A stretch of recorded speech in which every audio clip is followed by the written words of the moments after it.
हजरत इब्राहीम अलैहिस्सलाम ने अपनी उम्मत में अल्लाह की इबादत के लिए हफ्ते के 7 दिनों में से जुमा का दिन मुकर्रर फरमाया था। हजरत मूसा अलैहिस्सलाम के ज़माने में यहूदी बनी इज़राइल ने अपनी रिवायती टेर की बुनियाद पर हजरत मूसा अलैहिस्सलाम से यह इसरार किया कि उनके लिए हफ्ते यानी शनिचर का दिन इबादत व बरकत का दिन मुकर्रर कर दिया जाए। हजरत मूसा अलैहिस्सलाम ने पहले तो उनको हिदायत फरमाई कि वे अपनी गलत जिद से बाज आ जाएं और इब्राहीमी मिल्लत के इस इम्तियाज को जो अल्लाह के नज़दीक पसंदीदा और मकबूल है, हाथ से बर्बाद न होने दें। लेकिन जब उनका इसरार हद से आगे निकल गया तो अल्लाह की वही ने ज़र्त मूसा अलैहिस्सलाम को यह इत्तिला दी कि अल्लाह ताला ने उनकी बेजा जिद के नतीजे में जुमा की सआदत व बरकत को उनसे वापस ले लिया और उनकी मांग को मंजूर करते हुए उनके लिए हफ्ता यानी शनिचर को जुमा का कायम मकाम बना देता है। इसलिए आप उनको बता दे कि वे अपने इस मांगे हुए दिन की अजमत का अदब व एहतराम करें और इसकी हुर्मत कायम रखें। हम इस दिन में इनके लिए खरीदना बेचना, खेती, तिजारत और शिकार को हराम करते और उसको सिर्फ इबादत के लिए खास किए देते हैं। कुरान ने भी मुख्तसर लफ्जों में इस इख्तिलाफ का जिक्र किया है जो उन्होंने हफ्ते में इबादत के लिए एक दिन खास करने के बारे में अपने पैगंबर हजरत मूसा अलैहिस्सलाम के साथ किया था। तर्जुमा: बेशक सबत का दिन उन लोगों के लिए इबादत का दिन मुकर्रर किया गया जो उसके मुताल्लिक झगड़ा करते थे और यकीनन तेरा रब जरूर कयामत के दिन उनके दरमियान फैसला कर देगा कि जिसके बारे में वे इख्तिलाफ करते थे उसमें हक क्या था, बातिल क्या था। चुनांचे हजरत मूसा अलैहिस्सलाम ने सबत की तकर्रूरी के बारे में बनी इज़राइल से पक्का अहद लिया। तर्जुमा: और हमने उनसे कहा, सबत हफ्ता के बारे में हद से न गुजरना और खिलाफ वर्जी न करना, और हमने उनसे उनके बारे में बहुत सख्त किस्म का वायदा लिया। वाक़िया: हजरत मूसा अलैहिस्सलाम के मुबारक अहद से एक लंबे अरसे तक के बाद बनी इज़राइल की एक जमात लाल सागर के किनारे आबाद हो गई थी। मछली उनका कुदरती शिकार था और महबूब मिशाला बनी। वे उसके खरीदने बेचने का कारोबार करते थे। ये लोग हफ्ते के 6 दिन मछली का शिकार खेलते और सबत यानी शनिचर का दिन अल्लाह की इबादत में लगाते। इसलिए कुदरती तौर पर मछलियाँ 6 दिन जान बचाने के लिए पानी की तह में छिपी रहती और शनिचर के दिन पानी की सतह पर तैरती नजर आती थीं। साथ ही अल्लाह ताला ने इस तरीके से उनको आजमाया और उनकी ईमानी कुव्वत का इम्तिहान लिया, यहाँ तक कि सबत के अलावा हफ्ते के बाकी दिनों में मछलियों का हासिल होना बहुत मुश्किल हो गया और 6 दिन ये कैफियत रहने लगी कि गोया लाल सागर में मछली का नाम व निशान बाकी नहीं रहा। मगर सबत के दिन वे इस बड़ी तादाद में पानी पर तैरती नजर आती कि जाल और कांटे के बगैर हाथों से आसानी से पकड़ में आ सकती थीं। कुछ दिनों तक तो यहूदी इस हालत को सब्र करते हुए देखते रहे। आखिर न रह सके और उनमें से कुछ ने तो खुफिया तरीके से ऐसे हीले इजाद कर लिए कि जिससे ये भी जाहिर न हो सके कि वे सबत के हुक्मों की खिलाफ वर्जी कर रहे हैं और सबत के दिन मछलियों की कसरत से आने से भी फायदा उठा लें। चुनांचे कुछ तो ये करते कि जुमा की शाम को लाल सागर के करीब गड्ढे खोद लेते और नदी से इन गड्ढों तक नहर की तरह एक गोल नहर निकाल लेते, और जब सबत के दिन पानी की सतह पर मछलियां तैरने लगी तो वे दरिया के पानी को खोल देते ताकि पानी गड्ढों में चला जाए और इस तरह मछलियां भी पानी के बहाव से उनमें चली जाएं, और जब सबत का दिन गुजर जाता तो इतवार की सुबह को इन मछलियों को गड्ढे में से निकालकर काम में लाते। और कुछ ये करते कि जुमा के दिन नदी में जाल और कांटे लगा आते ताकि सबत के दिन उनमें मछलियां धंस जाएं और इतवार की सुबह को इन जालों और कांटों में गिरफ्तार मछलियों को पकड़ लाते। और ये सब अपनी इन चालों पर बेहद खुश नजर आते थे। चुनांचे जब उनके उलेमाए हक और उम्मत के मुखलिस लोगों ने उनको इस हरकत से रोका तो उन्होंने एतराज करने वालों को यह जवाब दिया कि अल्लाह का हुक्म ये है कि सबत के दिन शिकार ना करो, इसलिए हम इसकी तामील में शनिचर के दिन शिकार नहीं करते, बल्कि इतवार के दिन करते हैं। बाकी ये तरकीबें मना नहीं है, और अगरचे उनका दिल और ज़मीर मलामत करता था, मगर उनकी जिद उनको यह जवाब देकर के मुतमिन कर देती थी कि हमारा ये हीला अल्लाह के यहाँ जरूर चल जाएगा। असल बात ये थी कि वे दीन के हुक्मों पर सदाकत व सच्चाई के साथ अमल नहीं करते थे, और इसीलिए शरई हीले निकालकर उनकी शक्ल से बचना चाहते थे।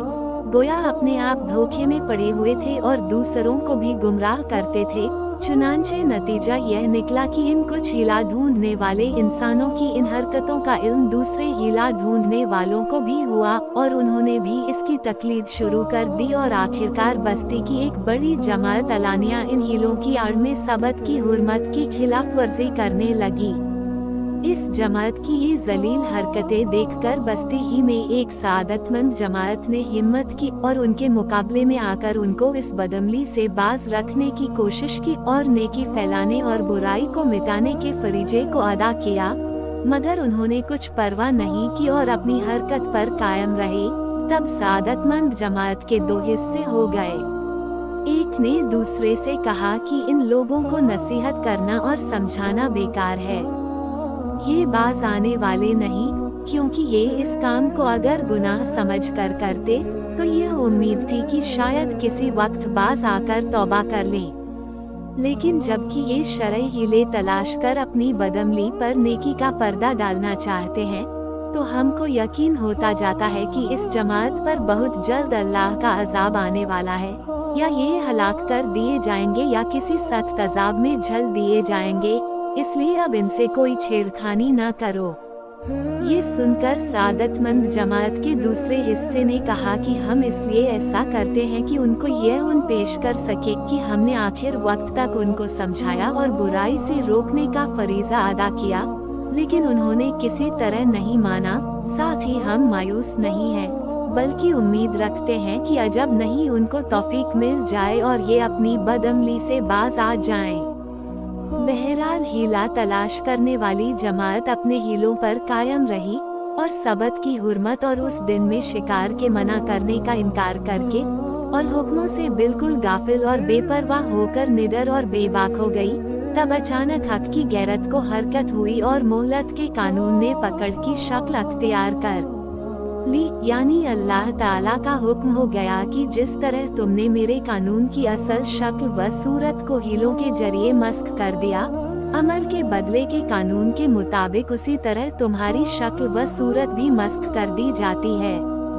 अमल का बदला अमल के जिन्स से है कि मुजाहरे से दूसरे लोग भी सबक व नसीहत हासिल करें। चुनांचे अल्लाह जल्ला शानुहु ने कुन के इशारे से उनको बंदरों और सूअरों की शक्ल में मस्क कर दिया और वह इंसानी शर्फ से महरूम होकर जलील व ख्वार हैवानों में तब्दील हो गए।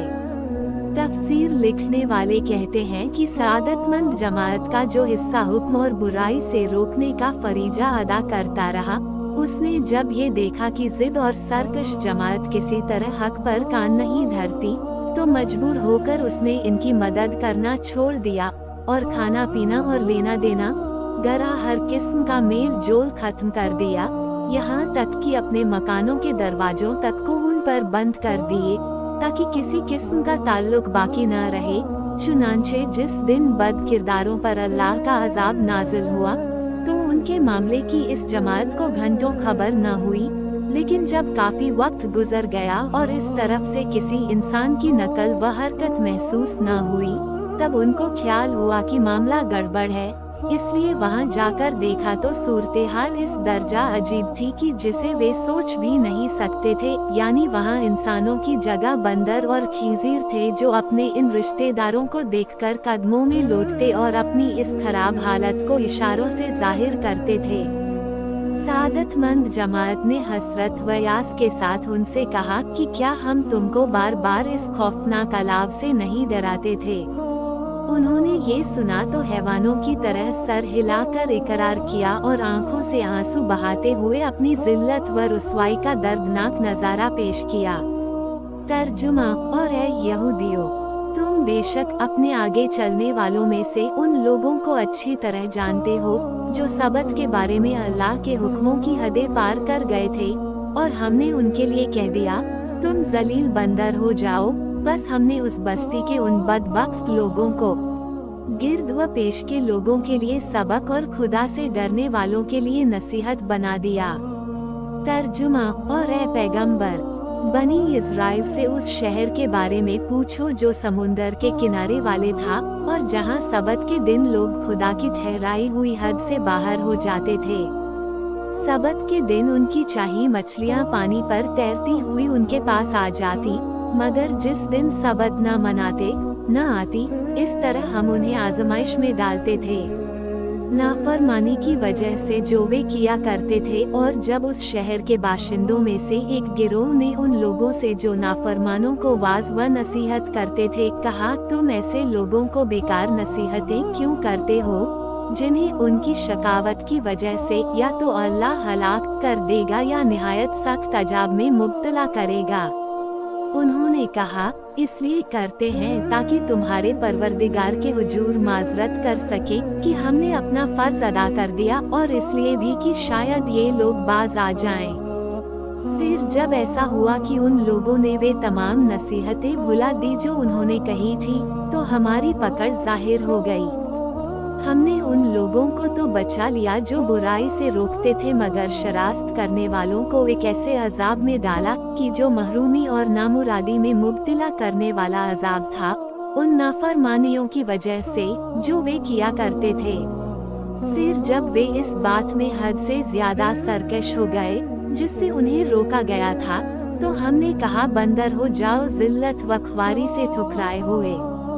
तर्जुमा। अहले किताब, तुम उस किताब पर ईमान ले आओ जो हमने तुम पर उतारी है, जो उसकी तस्दीक करने वाली है जो तुम्हारे पास है, यानी तौरात। इससे पहले ईमान लाओ कि हम चेहरों को मिटा डालें और उनकी पीठ पर उनको लगा दें, या हम उन पर लानत करें जिस तरह हमने सबत वालों पर लानत की, और अल्लाह का हुक्म पूरा होकर रहने वाला है।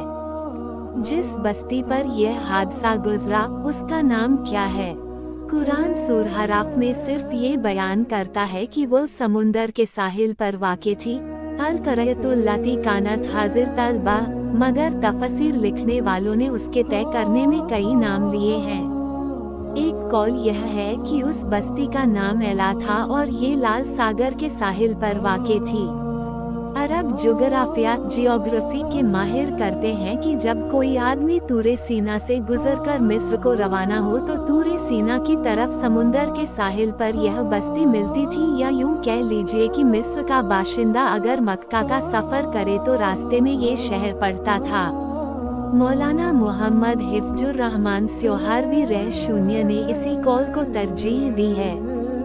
हादसे का जमाना, कुरान के बयान के अंदाज और महान तफसीर लिखने वालों की शर्ह व तफसीर से यह साबित होता है कि अस्हाबे सबत का ये वाक़या हजरत मूसा अलैह और हजरत दाऊद अलैह के दरमियानी ज़माने लगभग 1100 कबल मसीह में किसी ऐसे वक्त पेश आया कि अब एला में कोई नबी मौजूद नहीं थे।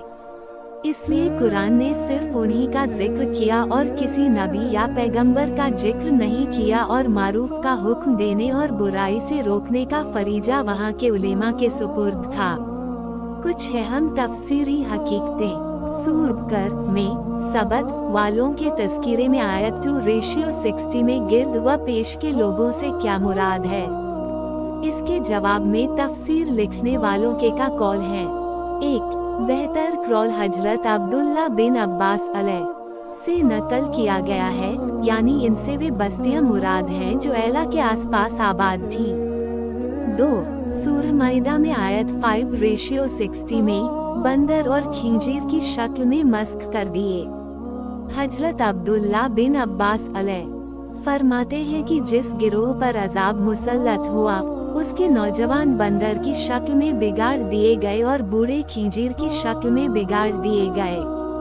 बिगाड़ने की हकीकत, इंसान के बंदर और खींजीर हो जाने के क्या मानी है? जमहूर की राय यह है कि इससे मस्क हकीकी मुराद है, यानी वे लोग जिन पर अजाब मुसल्लत हुआ सूरत शक्ल के एतबार से बंदर और खींजीर बना दिए गए। मस्ख की गई कौमों का अंजाम। चुनांचे यही वजह है कि सही हदीसों मुस्नद अहमद में खोल कर लिखा गया है कि जो कौमें जानवरों की शक्ल में मस्ख हुई हैं, वे 3 दिन से ज्यादा जिंदा नहीं रहीं, यानी मस्ख का अजाब उनके अंदर और जाहिर को इस दर्जा फासिद और गंदा कर देता है कि वे फिर जिंदा नहीं हो सकती और जल्द ही मौत की गोद में चली जाती हैं। नतीजे और सबक। 1. नेकियों का हुक्म देना और बुराई से रोकना शानदार फरीज़ा जिम्मेदारी है। नबियों की बेसत का बड़ा मकसद भी इस फर्ज को पूरा करना है। जब किसी कौम और उम्मत में कोई नबी या रसूल मौजूद न हो तो फिर उम्मत के उलेमा के जिम्मे वाजिब है कि वे इस फर्ज को अंजाम दें। चुनांचे कुरान और सही हदीसों ने इस फर्ज की तरफ बहुत ज्यादा अहमियत के साथ तवज्जो दिलाई है और तामील करने वाले के अज्र व सवाब की बशारत और तर्क करने वाले को सजा का हकदार करार देता है। 2. इंसान की अलग अलग गुमराहियों में से बहुत बड़ी गुमराही यह भी है कि अल्लाह के हुक्मों से बचने के लिए हीले बहाने तलाश कर हराम को हलाल और हलाल को हराम बनाने की कोशिश करे। चुनांचे नबी अकरम सल्लल्लाहु अलैहि वसल्लम ने उम्मते मुस्लिमा को सख्त ताकीद फरमाई है वे ऐसी गुमराही की ओर हरगिज कदम न उठाएं और अपने अमल का दामन उससे बचाए रखें। 3. फर्ज के अदा करने में इसकी परवाह नहीं करनी चाहिए कि जिनके मुकाबले में फरीज़ा अंजाम दिया जा रहा है वे इसको कबूल करते हैं या नहीं।